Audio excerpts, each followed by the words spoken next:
semua yang hadir, bahwa kita bersyukur betul bahwa kita betul-betul bertambah setiap hari, keberkahan bertambah-tambah, pengetahuan bertambah-tambah, keilmuan kita bertambah-tambah, pengalaman kita, dan insya Allah bertambah-tambah rahmat kasih sayang Allah melalui Tuan Syekh untuk kepentingan kita semua. Karena bertambah itu menjadi penting dalam kebaikan. Bertambah ilmu kita. Karena ilmu itu menurut Tuan Syekh, ilmu itu ada dua, yaitu al-ilmu zahir wal ilmu batin. Ilmu zahir dan ilmu batin. Nah, ini harus terus bertambah. Ilmu zahir kita terus bertambah dengan cara kita membaca, dengan cara kita mendengarkan tausiah, penambahan ilmu-ilmu kita, cara ibadah kita itu bertambah. Ilmu zahir itu adalah ilmu syariat. Ilmu zahir itu adalah ilmu bagaimana yang sifatnya pengetahuan yang kita dapatkan setiap hari. Ilmu zahir itu kita belajar fikih, ilmu zahir itu kita belajar syariat, ilmu zahir itu bagaimana kita belajar sholat, belajar toharoh. Itu adalah ilmu zahir. Dan kita bersyukur para wakil talqin yang mengajarkan kepada kita tidak hanya ilmu batin, dan hakikatnya adalah ilmu batin ini yang mengajar adalah Syekh Mursyid. Nah, maka ada satu keterangan yang sangat masyhur, man tafaqqaha walam yatasawwaf faqad tafasaq, wa man tasawwafa walam yatafaqqah faqad tazandaq, wa man jama'a bainahuma faqad tahaqqaq. Barang siapa yang berfikih tanpa bertasawuf maka menjadi fasik, dan barang siapa bertasawuf tanpa berfikih maka dia menjadi zindik, dan barang siapa dua-duanya maka itulah yang sebenarnya. Jadi andaikan kita mempelajari ilmu zahir, segala macam kita pelajari di bangku sekolah kita, di bangku perkuliahan kita, kita mempelajari kursus, pelatihan, dan lain sebagainya yang sifatnya ilmu zahir, termasuk ilmu zahir yang sifatnya ilmu agama. Tadi toharo, belajar kita sholat, belajar kita wudhu, belajar kita bersedekah, belajar kita semua ilmu agama, tapi tidak bertasawuf, maka terjadi ada tafasak. Fasik. Fasik itu adalah orang yang ngerti agama, tapi melanggarnya. Orang yang tahu hukum, contoh seandainya riba, tapi dia melakukan riba. Dia tahu bahwa itu dilarang, tapi dilakukan. Nah, itu namanya orang fasik. Artinya orang yang bermaksiat. Nah, jadi diistilahkan menurut Imam Malik bahwa orang yang mempelajari ilmu zahir tanpa ilmu batin maka menjadi maksiat. Seolah-olah demikian. Demikian pula orang yang mempelajari ilmu batin, ilmu tasawuf, tapi dia tidak mempelajari ilmu zahir fikih, maka zindik. Zindik itu artinya ya sesat gitu ya kalau bahasa mudahnya. Nah, ini istilah artinya penting-pentingnya kita mempelajari dua-duanya. Maka jangan sampai kita bertasawuf tapi kita tidak sholat. Itu namanya zindik. Paling bagus seperti apa? Waman jama'a bainahuma faqad tahaqqaq. Yang paling bagus adalah kita mempelajari ilmu dua-duanya, ilmu zahir dan ilmu batin. Nah, maka kita semua bersyukur kepada Allah, kita belajar dua-duanya, ilmu yang terlihat dan ilmu yang tidak terlihat, ilmu yang nampak dan ilmu yang tidak nampak. Contoh ilmu yang nampak ya sholat. Ilmu yang tidak nampak, hakikat sholat, itu namanya ilmu yang tidak nampak. Ketika sholat kita belajar niat, takbir, berdiri, ruku, sujud. Ilmu itu ilmu sholat tentang zahir. Tapi ilmu batin tentang sholat adalah bagaimana hati ikut sholat. Nah, itulah tasawuf. Belum lagi kita belajar tentang ilmu sabar, ilmu ikhlas, ilmu mahabbah, ilmu ma'rifat. Ini adalah belajar tasawuf yang di dalamnya adalah thariqah. Nah, jadi Kita tidak bisa mempelajari secara ilmu zahir yang berkenaan dengan sabar, yang berkenaan dengan ikhlas, yang berkenaan dengan mahabbah, ma'rifah. Kita nggak bisa kecuali kita mempelajari ilmu tasawuf. Bapak Ibu ikhwan akhwat, para pecinta kesucian jiwa, maka kita penting belajar dua-duanya, itulah yang sebenar-benarnya. Tasawuf di dalamnya adalah thariqah. Thariqah itu apa sih? Thariqah itu artinya cara, kalau kita bahasa Indonesianya itu cara. Karena thariqah itu adalah bahasa Arab thariqah. Bahasa Indonesianya cara. Bahasa Inggrisnya metode. Contoh seandainya saya atau Bapak Ibu habis makan, piringnya kotor. Kemudian Bapak Ibu menyuruh anaknya yang usia 2 tahun atau 3 tahun untuk mencuci piring. Dicucilah itu piring. Apakah bersih? Pasti di situ mungkin tercuci tapi tidak bersih. Kenapa? Karena tidak tahu cara. Anak kecil usia 3 tahun belum tahu cara untuk mencuci piring yang baik. Jadi kalau piring kita kotor, maka agar bersih pakai cara yang baik mencucinya. Nyuci piring kotor ada caranya, nyuci gelas kotor ada caranya, membersihkan rumah kotor ada caranya, membersihkan kolbu hati ada caranya. Itu cara. Nah sekarang ganti pakai bahasa Inggris, method. Artinya apa? Mencuci piring harus pakai metode. Mencuci gelas karena kotor pakai metode. Demikian juga membersihkan hati ada metodenya. Nah sekarang kita alih ke bahasa Arab yaitu thariqah. Artinya untuk mencuci piring yang kotor kita butuh thariqah. Mencuci gelas yang kotor kita butuh thariqah. Membersihkan hati yang kotor kita butuh thariqah gitu. Nah jadi sederhananya adalah thariqah itu cara, metode. Karena kita bahasa Arab kadang orang apa sih thariqah? Apalagi EYD-nya tarekat gitu. Nah sebenarnya thariqah itu metode. Cara bagaimana membersihkan hati kita. Itulah bertasawuf gitu. Nah maka Bapak Ibu kita mempelajari wudhu. Wudhu yang sifatnya zahir kita bersihkan. Kita cuci muka, membasuh muka, tangan, dan semua rukun-rukun wudhu dalam fisik kita. Tapi kita untuk membasuh, membersihkan kolbu kita tidak bisa dengan air yang ada. Tapi dengan cara apa? Dengan cara kita bermetode. Dengan cara kita mempunyai cara. Dengan cara apa? Dengan cara kita berthariqah. Itulah mencuci kolbu, membersihkan kolbu. Wudhunya kolbu, ya tadi dengan thariqah, yaitu zikir.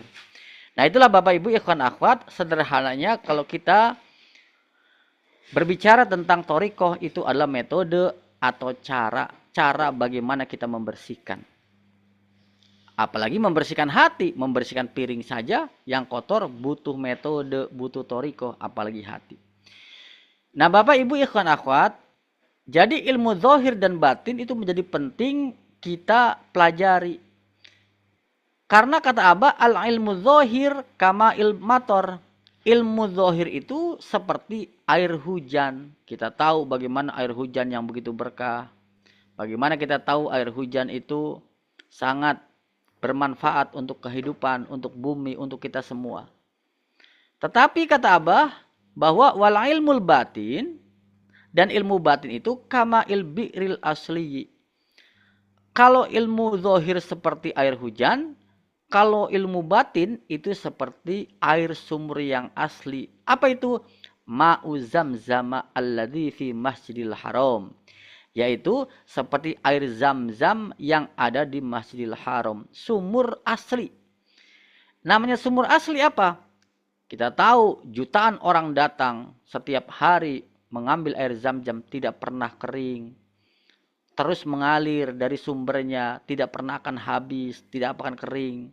Musim kemarau kah, musim hujan kah, dalam kondisi apapun, orang mengambil air, maka zam-zam itu tidak pernah akan habis. Itulah Kama'il bi'ri al-asliyi, seperti sumur yang asli. Itulah ilmu batin, ilmu yang tidak pernah akan habis-habisnya.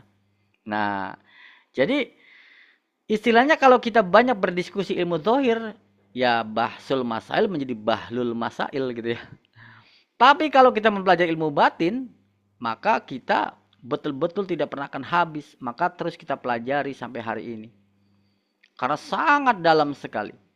Nah, kita dianjurkan oleh guru kita, Abah mengatakan Abah masuk ke keseimbangan. Artinya ilmu zahir kita kuasai, kita pelajari, ilmu batin pun kita pelajari. Ilmu zahir kita pelajari cara bekerja, cara mendapatkan rezeki, segala macam ilmu bisnis kita pelajari. Tapi ada ilmu batin. Apa? Ada magnet rezeki, ada keajaiban, ada karomah, ada keberkahan. Di balik semua usaha fisik kita, di situ kita mengharap keberkahan. Ada sumber rezeki dari yang tidak terduga. Itu yang harus kita dua-duanya kita pegang. Nah, jadi itulah yang kita mesti pelajari. Maka Abah mengatakan bahwa ilmu batin ini adalah ilmu tasawuf.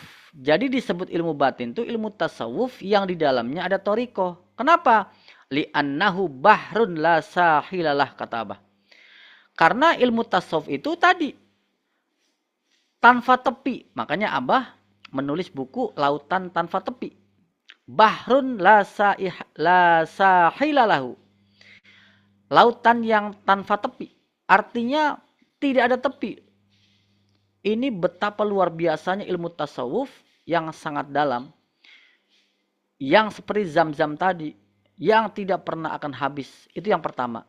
Jadi kata Abah, ilmu batin ini adalah ilmu tasawuf yang bagaikan lautan tanpa tepi. Yang kedua kata Abah, bahwa ilmu batin ini adalah wahwa al-ilmu laduni. Nah, kita sering dengar istilah ilmu laduni.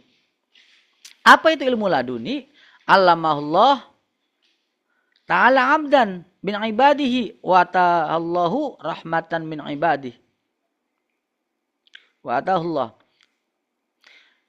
Jadi ilmu yang Allah ajarkan kepada seorang hamba terpilih dari hamba-hamba Allah yang lain.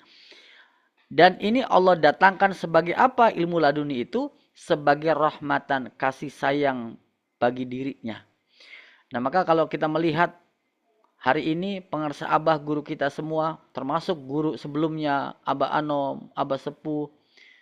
Ada ilmu-ilmu yang tidak kebanyakan orang pelajari. Itulah ilmu laduni. Siapa yang mengajarkan? Langsung Allah Subhanahu wa ta'ala. Jadi yang pertama ilmu batin itu disebutnya ilmu tasawuf. Yang kedua ilmu batin itu adalah ilmu laduni. Jadi kalau dikatakan ilmu batin bukan berarti ilmu yang aneh-aneh.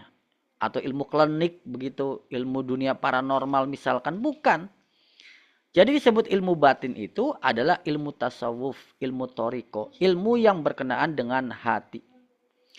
Jadi yang pertama ilmu batin adalah ilmu tasawuf, yang kedua ilmu batin itu adalah ilmu laduni yang langsung Allah ajarkan kepada hambanya yang dipilih. Bisa jadi murid-murid Abah banyak sekali yang perasaan tadinya biasa saja, kok sekarang ilmunya bagus, pemahamannya bagus. Ketika berbicara menenangkan hati, ilmunya sangat luas. Bisa jadi dia mendapatkan ilmu laduni yang Allah berikan. Padahal dia tidak sekolah, tidak mesantren. Tetapi kalam-kalamnya begitu indah. Itulah ilmu laduni. Atau dalam ilmu-ilmu yang lain. Gitu. Nah kata Abah, ilmu laduni ini, ilmu batin ini, dari mana sumbernya? Sumbernya adalah kata Abah, manba'ul ilmi al-laduni kalimatul la ilaha illallah. Sumber ilmu laduni adalah kalimat la ilaha illallah. Jadi kalau kita ingin mendapatkan ilmu yang langsung Allah ajarkan kepada kita di dada kita, maka tiada lain kita harus mendawamkan kalimatul la ilaha illallah. Sumber ilmu laduni kata Abah adalah la ilaha illallah. Pantas saja orang-orang yang banyak berzikir la ilaha illallah, tiba-tiba orang lain tidak paham, dia paham. Banyak orang yang tidak memahami, tapi dia memahami. Allah berikan keterbukaan, kecerahan tentang pengetahuannya. tentang sesuatu yang menjadi potensi di depannya. Orang lain tidak lihat, oh dia melihat ini potensi rezeki, ini potensi bisnis, ini potensi kesempatan yang bisa menjadikan dirinya berkah dan manfaat untuk orang lain atau dirinya. Ini adalah sumber daripada ilmu laduni, la ilallah. Nah, apalagi guru kita contoh yang real bahwa beliau adalah ahli la ilaha illallah. Pasti yakin ilmunya adalah ilmu laduni. Selain beliau juga rajin mempelajari ilmu zohir. Bertahun-tahun di pesantren, mengkaji kitab, mempelajari buku-buku. Beliau rajin mempelajari Al-Quran. Secara zohir beliau pelajari semua, ditambah lagi ilmu laduni. Maka kadang kita ketika ada maklumat, ada kalam abah, tidak mengerti. Kenapa? Bisa jadi ilmu itu tidak bersumber dari referensi yang kita baca. Jangankan kita, kiai yang hebat pesantren bertahun-tahun, yang mempelajari banyak kitab, bahkan mungkin hafal kitab, ada hafal Al-Quran. Kadang nggak paham ketika abah mengatakan sesuatu itu. Jangan-jangan ini sumbernya adalah tadi ilmu laduni. Dan kita yakin itu. Nah maka tidak paham giga kita. Nah, jadi kadangkala baru pahamnya ketika sudah 1 hari, 2 hari, seminggu, bahkan setahun, 2 tahun. Bahkan ada ikhwan, saya baru paham kata-kata abah 5 tahun yang lalu. Sekarang saya mengerti. Kenapa? Karena sumber ilmunya adalah ilmu laduni. Nah, maka pantas saja seolah-olah kontroversi. Padahal kita belum nyambung. Kita belum mengerti. Karena sumber ilmu kita masih zohir, sementara yang abah berikan kepada kita ilmu batin. Ilmu sumbernya ilmu laduni. Maka caranya, ya tiada lain. Ada maklumat, ada kalam tidak paham, sudah zikir la ilaha illallah. Kita zikir. Semakin tidak mengerti, semakin zikir. Sehingga Allah berikan pemahaman-pemahaman kepada pikiran kita, kepada hati kita, kepada diri kita. Oh, ini maksud daripada kalam abah. Nah, maka ketika ada maklumat, stop dulu ilmu dohir kita. Ilmu, mungkin kita ahli tafsir, ahli hadis, ahli referensi kitab-kitab, ahli ilmu, ahli analisis. Stop dulu. Karena sumber ilmunya adalah ilmu laduni. Maka kita caranya masuk ikut menyelam. Kita samakan frekuensi. Kita memantaskan diri. Kita perbanyak zikir la ilaha illallah. Maka disitulah Allah yang akan membuka pemahaman kita terhadap ilmu itu. Nah, jadi Bapak Ibu ikhwan akhwat, itulah ilmu batin gitu ya. Ilmu tasawuf yang sumbernya yang itu adalah ilmu laduni, yang sumbernya tiada lain adalah la ilaha illallah. Jadi kalau ditanya bagaimana caranya? Pertanyaannya adalah bagaimana caranya kita mendapatkan ilmu laduni? Bagaimana caranya kita mendapatkan pemahaman-pemahaman yang Allah ajarkan langsung kepada kita, yang diajarkan kepada para nabi, para rasul, diajarkan kepada para aulia Allah, diajarkan kepada para mursyid, para guru-guru silsilah, atau murid-murid daripada thariqah yang telah dipahamkan oleh Allah dengan ilmu-ilmu ini, tiada lain perbanyak mengucapkan kalimat la ilaha illallah. Sehingga terbuka. Maka dalam keterangan lain, dalam Miftahus Sudur jelas, terjadi futuh, terjadi keterbukaan, al-fathu. Keterbukaan yang orang tidak terbuka. Bisa jadi kepentingan ini, saya pernah mendapat keterangan, kalau dia seorang penceramah, bisa jadi ilmunya adalah sumber ilmu laduni, sesuatu yang Allah ajarkan, maka bermanfaat. Ya, contoh guru kita. Kalau dia pembisnis, bisa jadi peluang-peluang yang tidak dilihat oleh orang lain, kita melihatnya. Dalam rumah tangga, ketika memperbanyak mengucapkan kalimat la ilaha illallah, orang lain punya konsep sakinah, mawaddah, warahmah dengan segala macam teori ilmu zahirnya. Tetapi Allah berikan sakinah, mawaddah, warahmah pada keluarga kita karena la ilaha illallah dengan cara lain. Allah yang menenangkan hati-hati keluarga kita, hati-hati istri kita, suami kita, anak-anak kita. Ketika dia seorang pendidik, seorang pedagang, seorang karyawan, seorang wira swasta, seorang ASN, siapapun, ketika dia menjadi ahli la ilaha illallah, ilmu laduni itu bermanfaat untuk dirinya. Apalagi dia seorang leader, seorang pemimpin, kepala, pimpinan organisasi, pimpinan institusi, kepala sekolah, rektor misalkan, atau memimpin perusahaan. Ini sangat penting Karena analisa ilmu zahir itu kadang meleset. Apalagi sekarang. Di era yang serba kita tak duga, tidak bisa diprediksi. Maka kadangkala menjadi stres, depresi. Kenapa? Karena dia mengandalkan keputusan-keputusan ilmu zahir. Maka saatnya masuk kita pun memainkan ilmu batin. Itulah ilmu batin. Maka kenapa kita diajarkan setiap pagi sarapan 20 rakaat. Salah satunya adalah sholat istikharah. Dulu kita diajarkan, saya gitu ya, sebelum kita masuk bertorikoh, bahwa istikharah itu harus dilakukan ketika kita punya pilihan. Jadi kalau kita tidak punya pilihan, nggak pernah sholat istikharah. Ketika kira-kira memilih A atau B, nanti muncul di mimpi warna merah, berarti B misalkan. Di bawah tidur misalkan. Nah, ternyata Abah mengajarkan kepada kita istikharah setiap pagi gitu. Di dalam 20 rakaat kita sarapan pagi. Kenapa? Karena kita sudah bingung memilih. Contoh bangun tidur, kita sudah dihadapkan dengan pilihan-pilihan. Bangun tidur, apakah kita nyapu dulu, ke kamar mandi dulu, main handphone dulu, mandi dulu, sholat dulu, itu sudah banyak pilihan. Nanti masuk jam 7 sudah banyak pilihan. Apalagi yang punya motornya 2, 3. Naik motor A atau B atau C. Nanti lagi ada pilihan. Mau naik ini atau apa. Nanti ada pilihan lagi semakin siang. Semakin banyak kita bingung dengan pilihan-pilihan itu. Disitulah istikharah. Maka Allah akan berikan kecenderungan kepada hati kita. Kira-kira prioritas yang mana yang duluan. A, B, C, D, dan seterusnya. Karena hari ini hidup kita jangankan yang besar-besar, yang sehari-hari saja sudah banyak pilihan. Biar Allah memberikan pilihan kepada kita. Itulah kita melakukan kekuatan dengan ilmu batin. Nah, maka diberikan kecenderungan-kecenderungan oleh Allah kepada hati kita ketika kita melakukan A atau B gitu. Analisis zahir kadangkala yang terjadi menjadi meleset gitu ya. Nah, itulah. Tapi penting dua-duanya tahakkuk. Wa man jama'a bainahuma faqad tahakkuk. Barang siapa yang mengumpulkan dua-duanya, ilmu zahir dan batin, ilmu fikih dan tasawuf, tahakkuk. Itu yang sebenar-benarnya. Dan Abah mengatakan tadi bahwa Abah suka keseimbangan lahir dan batin. Alhamdulillah, alhamdulillahilladzi faddalana ala katsirin min ibadihil mu'minin. Kita sama-sama kembali doakan Ibu Haja Elbi Ferlian sekeluarga, berkah segalanya semuanya selamanya untuk beliau sekeluarga.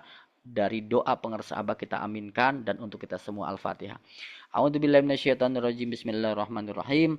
Alhamdulillahirabbil alamin arrahmanirrahim maliki yaumiddin.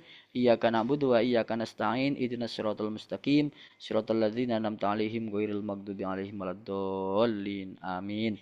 Terima kasih. Wassalamualaikum warahmatullahi wabarakatuh.